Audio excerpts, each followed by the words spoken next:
This is the Tropic Pianist Gamers podcast, episode 31, Sense and Spirituality. Now for this episode I'm going to talk a little bit about religion, but rest assured I know this is not all religions and all denominations of the Christian faith, although I was brought up Christian and my background is directly related to my experience and no one else's. As a child, you don't really know anything different. You're just told what to do and you do it without any second thoughts. So it was natural for me to go to a Church of England school and then a Church of England secondary school, along with going to church every Sunday, Sunday school every Sunday as a primary school kid, and then youth club as a teenager. And I got involved with everything I could.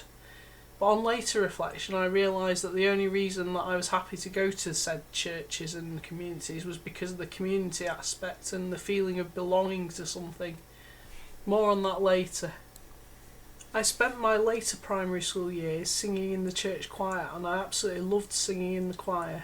I went from soprano to alto over my teenage years singing in various choirs, and I absolutely loved being part of that. And although I believed that going to a Church of England school would shield me from most of the bullying never stopped. I was bullied all the way from being 4 years old and half Chinese, to being 13 to 18, being a geek, a swat and everything in between, fat, ugly, everything I was called.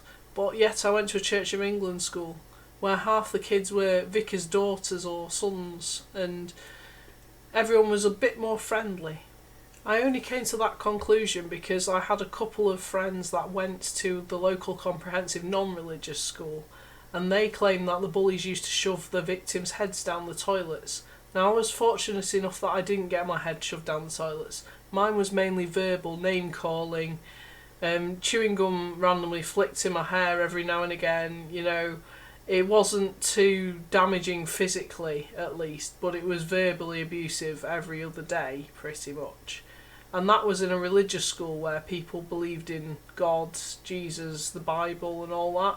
And bullying was happening in this environment, but it's a school, so secondary schools are known for having bullying in it. No matter what the tolerance policy is of the management of the school, bullying still happens. Whether it's hidden or not is the question. Whether you're a grass or not is the question. I was seen as a grass after a certain while because I tried to report it, and it got worse after that because they found out that I told the teachers. Or more, my mum had had a word with the teachers and asked them to do something about it, and word got back that it was me who'd grassed on the bullies.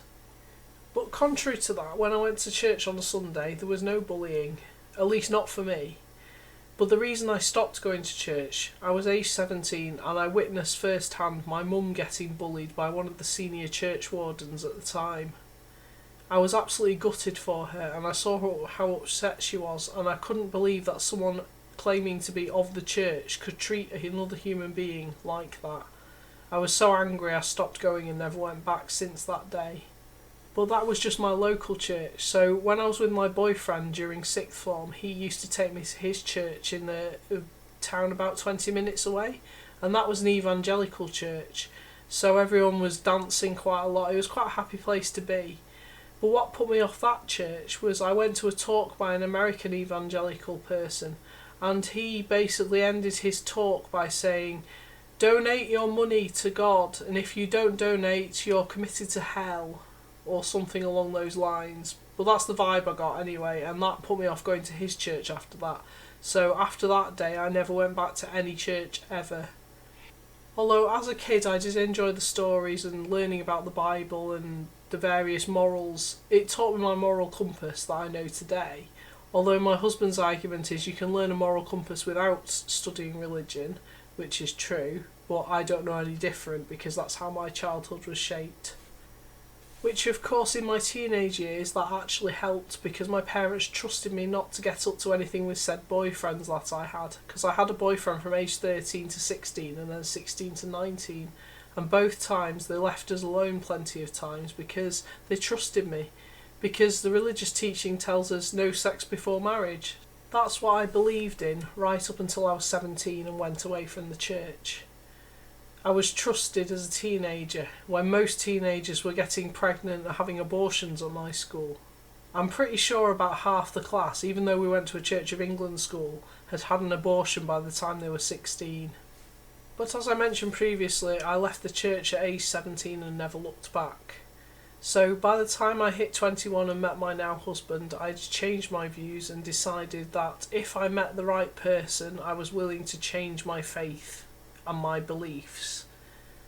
At the age of 21 was when I met Dr. G, and I knew he was the one. But I also was note-taking from the age of 22, just after I graduated from my undergraduate degree and started my master's degree. And first I was note-taking in history and forestry. Forestry I fell asleep in the lesson, so I got told off and moved to another subject. But eventually I got to note-take in theology, which was the study of religion. And I got to study all the different religions, and as well as that I got to study the psychology of religion. So I was taking notes and absorbing all the information, but obviously I didn't have to do the assessments for it, because a note taker literally takes notes for a student who can't take their own notes and then passes them on after the lecture. So I was absorbing all this information, and theology, I think, was my most fascinating subject out of my own subject area, because my own subject area was music, so I did quite a few years of note-taking in the music department, which I called my home space, which is essentially my comfort zone. But I started in different subjects, so social work, theology, history, forestry. I did a bit of computer science first year, that went straight over my head. And it was really fascinating. I did history about 3 years in a row, so I did 3 special projects for third years, learning about Tudors, World War II, interesting subjects like that. But the psychology of religion really got to me, because I learnt to appreciate all the religions and what they stood for, but also realised that religion wasn't for me. I don't consider myself an atheist, more of an agnostic. I believe there is something out there, but I will not be converted to, say, Christianity or Sikhism or Judaism. There isn't a religion for me out there. But what I realised is a lot of people turn to religion for purpose. They have to have faith in something. They have to believe in something to make life worth living for themselves. And if you're in the right religion for you, you find the community which you belong to, a community which you feel part of, and that you're making a difference in the world. And fair enough to you if that's your boat.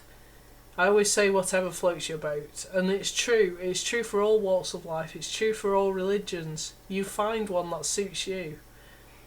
I don't have a religion, and I'm proud of that, but I do have a purpose and a reason for living. And I live through my passions and what I love to do. I have a purpose, and that's what matters. That gets me up every morning. As a student at university, various people would come across me in life and try and persuade me to go to their church, to their services, but I always turned them down, partly because of anxiety of trying somewhere new, but partly because I knew that I didn't want to get into all that stuff again after the bad experience I'd had as a late teenager. But fast forward a good few years and it takes us to lockdown. In lockdown I met a man who lived in the other side of the village but on Zoom, and he was a member of the Baha'i faith. And he claims that he didn't try to convert me, but he was trying to tell me about the teachings of Baha'i, which in my perception meant he was trying to bring me to his way of thinking, to potentially convert me to his religion.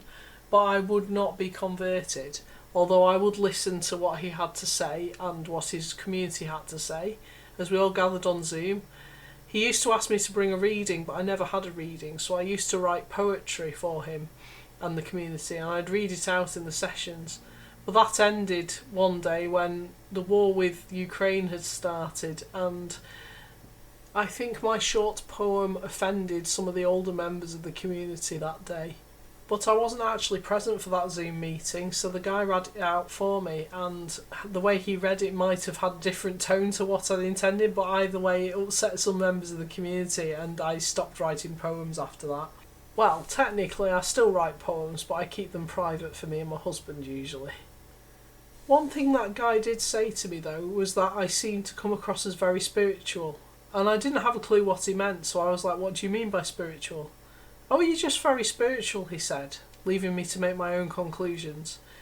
So I did a little bit of research into what spirituality actually was, and one of the definitions is does yoga and meditates, which I guess I kind of do. I'm an advocate for yoga, I love yoga, and I do meditate through Reiki.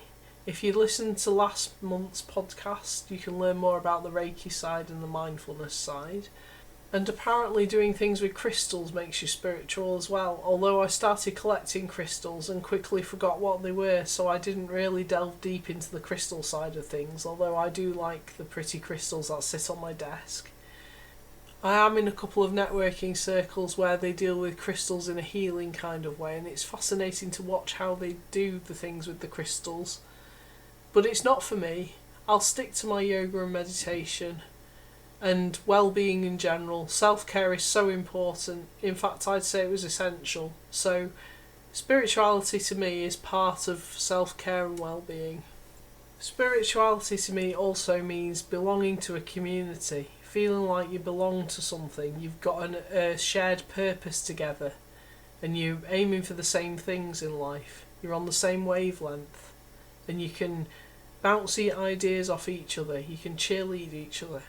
To me, that's a spiritual circle.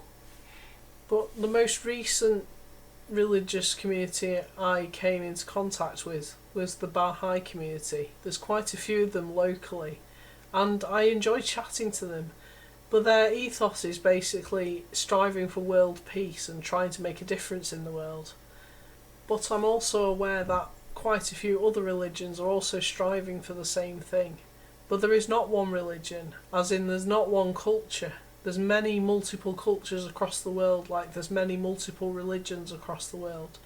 And everyone's entitled to their individuality as well. But what we all need to come together for is to create a better place to live in. And the best I can do from my own little area of North Wales is to support causes that help the world be a better place. So this is why I'm a Tropic Ambassador, so that I can help make the planet a better place to live in through eco-friendly products and choices and the sustainability initiatives. I look forward to seeing what they've got in up their sleeves in the near future and the distant future, and I love everything that Susie and her crew stand for. I've just celebrated my 4th year as a Tropic Ambassador yesterday. 9th of March 2020 was when I made that decision to join Tropic. And it was one of the best decisions I ever made. So those of you who follow my stories know that Tropic has helped me overcome most of my anxiety disorder to be the confident, unique person that I am today as a Tropic pianist gamer. In turn, the Tropic help has given me the confidence to be the pianist that I was always meant to be. And that is my purpose. My purpose is to inspire the present and future generations with a love of music and in particular the piano, because without music life is boring. And would you believe it, I once dated a guy that told me he didn't like music. I don't know what I was thinking with that one. That's why my mum always refers to that boyfriend as the blip. I'll leave that thought with you. What's your passion? What's your purpose in life? Do you belong to a community? If not, find somewhere to belong, because belonging is all you need for the spirituality you've got to find. Thank you for listening to this episode of my podcast. I hope you've enjoyed this insight into my religious upbringing and how I found my spirituality as an adult. This month's guest is Kirsty Crouch, who'll be talking about spiritual skincare and her journey to finding her purpose in life. See you next time.